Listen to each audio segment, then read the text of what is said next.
Katherine Mansfield, de son vrai nom Kathleen Beauchamp, Mansfield était le nom de sa grand-mère, naquit le 14 octobre 1888 à Wellington, en Nouvelle-Zélande.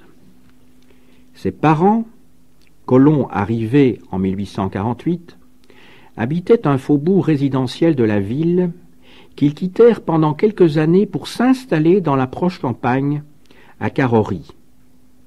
Elle était la troisième de 5 enfants.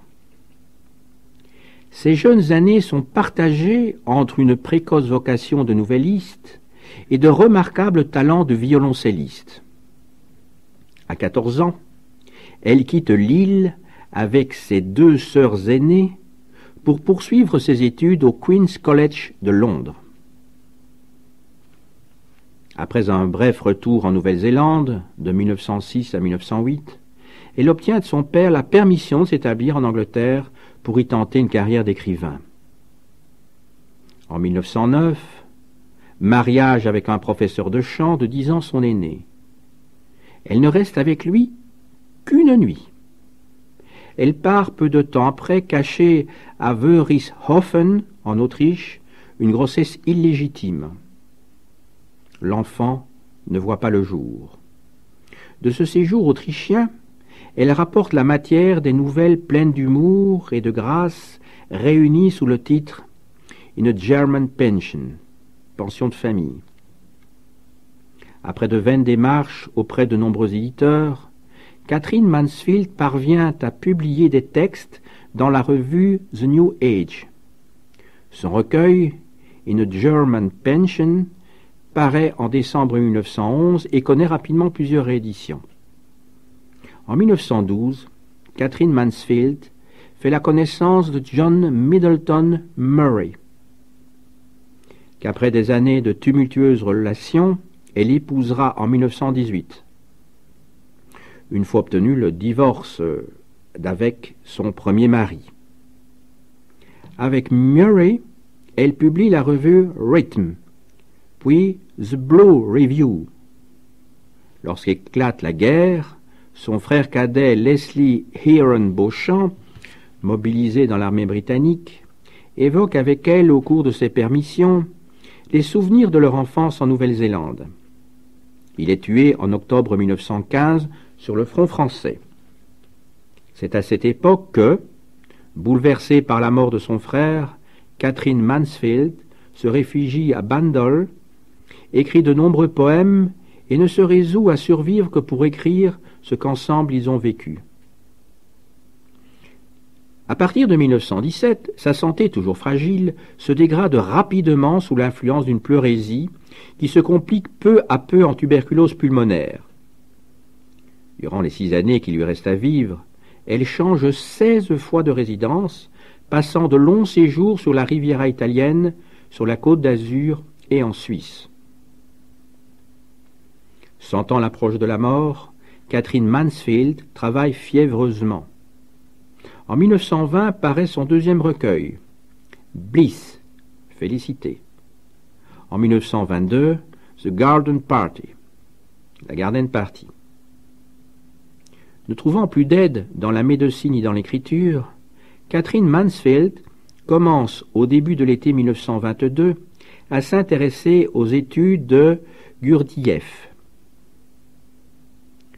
Le 17 octobre, elle est admise à l'Institut pour le développement harmonieux de l'homme que Gurdjieff vient de transférer à Fontainebleau. La rude discipline physique de l'Institut aggrave son état de santé. Elle meurt le 9 janvier 1923, à 35 ans, et est enterrée à Fontainebleau-Avon, en cette terre de France où repose son frère. La même année, paraissent à Londres par les soins de Murray son 4e recueil de nouvelles, The Dove's Nest, le nid de colombe, ainsi que son unique recueil poétique, Poems. Les poèmes ici présentés sont extraits du recueil publié en 1923 par John Middleton Murray, son mari.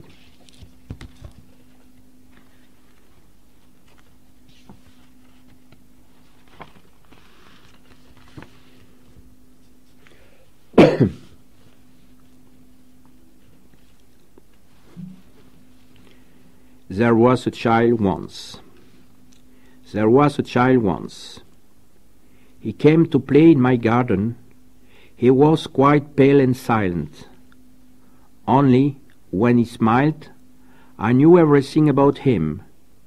I knew what he had in his pockets, and I knew the feel of his hands in my hands, and the most intimate tones of his voice. I led him down each secret path, showing him the hiding place of all my treasures. I let him play with them, everyone. I put my singing souls in a little silver cage and gave them to him to keep. It was very dark in the garden, but never dark enough for us. On tiptoe we walked among the deepest shades. We bathed in the shadow pools beneath the trees, pretending we were under the sea. Once, near the boundary of the garden, we heard steps passing along the walled road. How frightened we were! I whispered, "Have you ever walked along the road?" He nodded, and we shook the tears from our eyes. There was a child once. He came, quite alone, to play in my garden. He was pale and silent. When we met, we kissed each other. But when he went away, we did not even wave.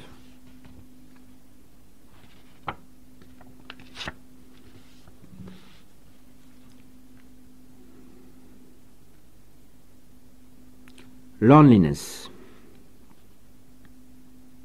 Now it is loneliness who comes at night instead of sleep to sit beside my bed.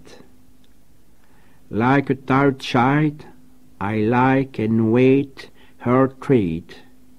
I watch her softly blowing out the light, motionless sitting, neither left nor right. She turns, and weary drops her head. She too is old. She too has fought the fight. So, with the lover she is gallant. Through the sad dark, the slowly ebbing tide breaks on the barren shore unsatisfied. A strange wind flows, then silence. I am fain to turn to loneliness, to take her hand, cling to her, waiting, till the barren land fills with the dreadful monotone of rain.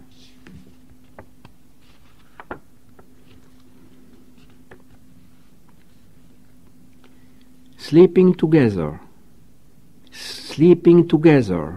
how tired you were, how warm our room, how the firelight sprayed on walls and ceiling and great white bed. We spoke in whispers as children do, and now it was I, and then it was you. Slept a moment to wake. My dear, I'm not at all sleepy, one of us said. Was it 1,000 years ago? I woke in your arms, you were sound asleep, and heard the pattering sound of sheep. Softly I slipped to the floor and crept to the curtained window. Then, while you slept, I watched the sheep pass by the snow. O flocks of souls, with their shepherds fear, shivering desolate out in the cold, that enter into my heart to fold. 1,000 years was it yesterday, when we, two children off far away, clinging close in the darkness, lay sleeping together? How tired you were!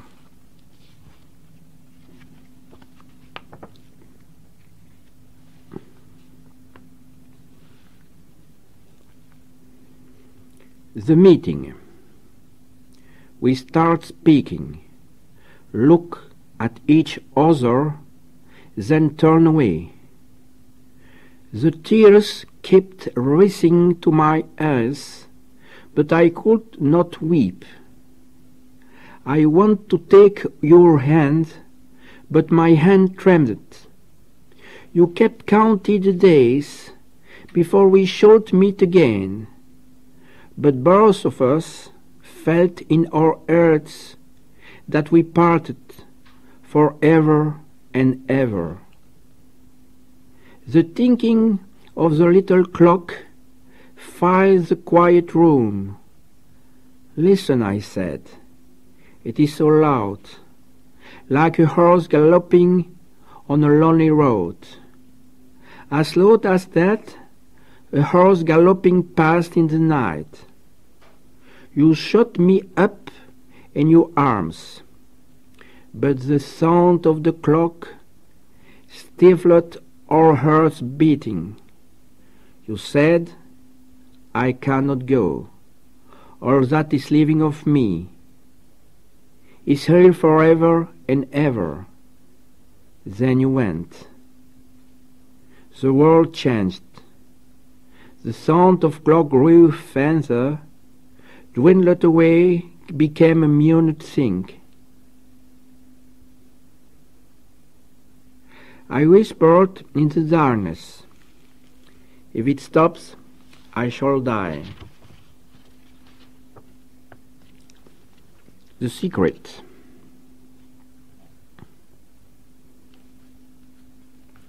In the profoundest ocean, there is a rainbow shell. It is always there, shining most stilling. It is always there, shining most stilly, under the great storm waves, and under the happy little waves that the old Greek called ripples of water. And you listen, the rainbow shell sings in the profoundest ocean. It is always there, singing most silently. The gulf. A gulf of silence separates us from each other. I stand at one side of the gulf, you at the other. I can't not see you or hear you, yet know that you are there. Often I call you by your childish name and pretend that the echo to my crying is your voice. How can we bridge the gulf? Never by speech or touch. Once I thought we might fill it quite up with tears. Now I want to shatter it with our laughter.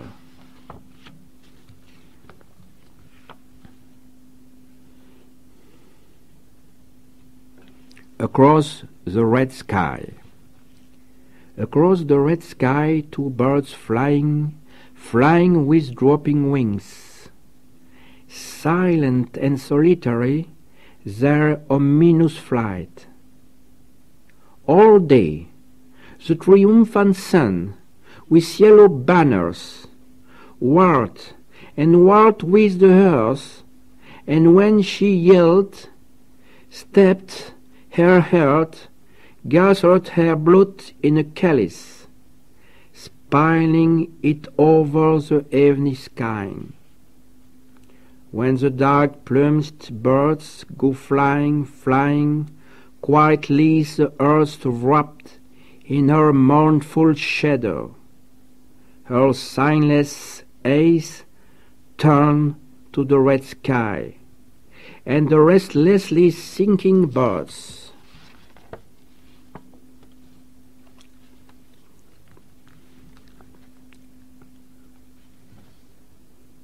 To be. Last night, for the first time, since you were dead, I walked with you, my brother, in a dream. We were at home again beside a stream, fringed with strawberry bushes, white and red. Don't touch them.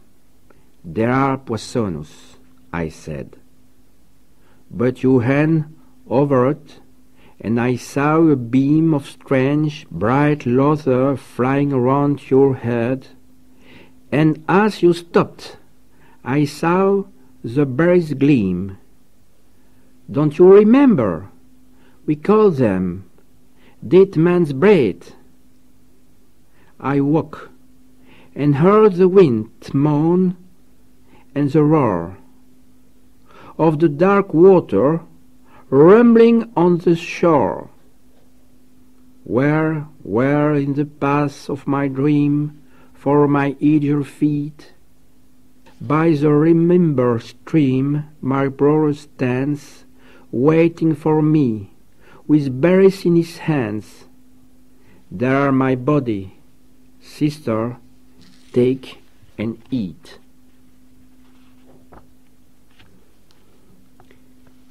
Scenery.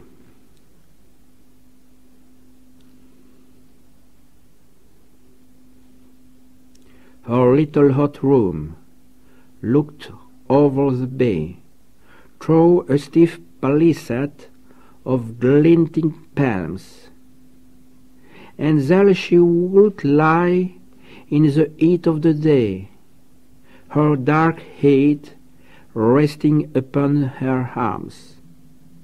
So quiet, so still, she did not seem to think, to feel, or even to dream. The shimmering, blinding web of sea hung from the sky, and the spider sun, with busy, frightening cruelty, crawled over the sky and spun and spun. She could see it still when she shut her eyes, and the little boats caught in the web like fleas. Down below on this idle hour, nobody walked in the dusty street. A scent of dying mimosa flower lay on the air, but sweet, too sweet. Out in the garden.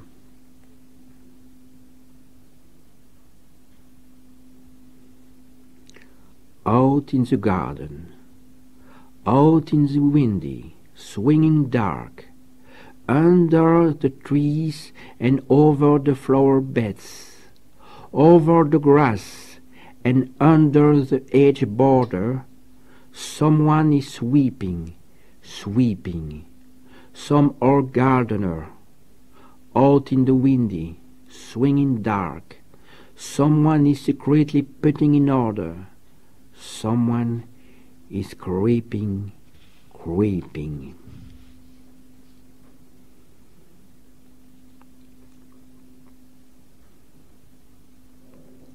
Firelight. Playing in the fire and twilight together, my little son and I. Suddenly, woefully, I stooped to catch him. Try, mother, try. Old Nurse Silence lifts a silent finger. Hush. Chase you play. What happened? What in that teeny moment? Flew away?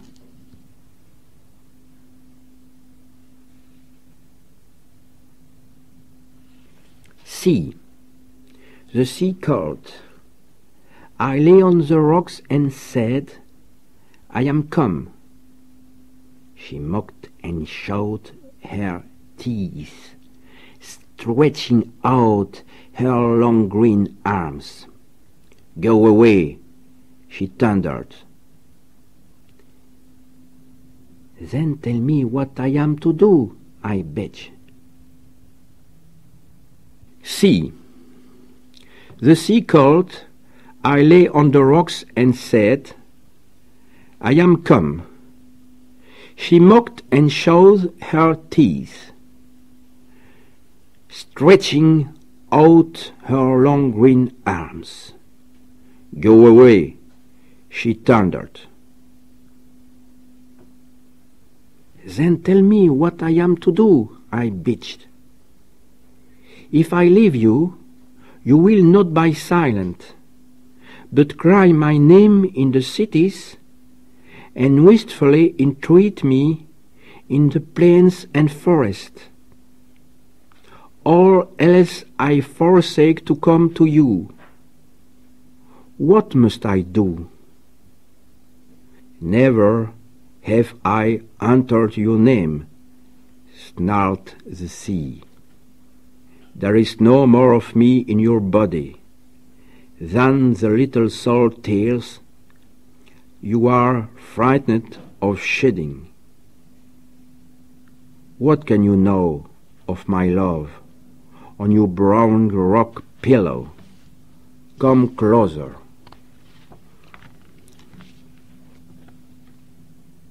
Villa Pauline. But, before he came, you were only a name, 4 little rooms and a cupboard without a bone, and I was alone.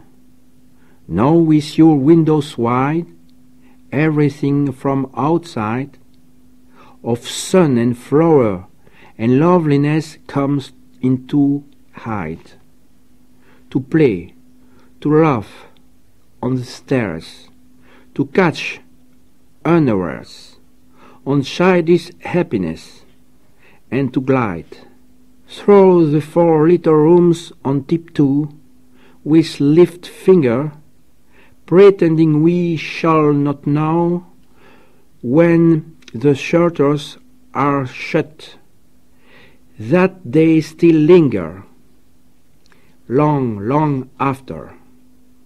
Lying close in the dark, he says to me, Hark, isn't that Lothar?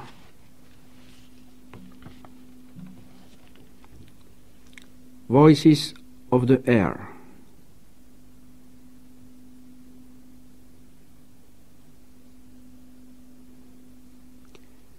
But then there comes that moment rare, when, for no cause that I can find, the little voices of the air sound above all the sea and wind. The sea and wind do then obey, and singing double notes of double basses, content to play a droning chord for little trouts. The little trouts that sing and rise up into the light with lovely ease and a kind of magical sweet surprise to hear and know themselves from death. For these little voices, the bee, the fly, the leaf that taps, the pot that breaks, the breezy on the grass tops bending by, the shrill quiet sound that the insect makes. Now I am a plant, a weed. Now I am a plant, a weed, bending and swinging on a rocky ledge, and now I am a long brown grass, fluttering like flame.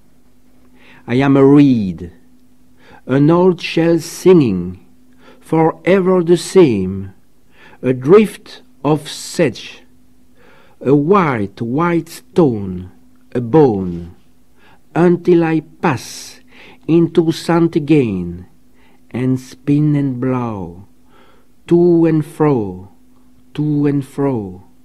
on the edge of the sea, in the fading light, for the light fades.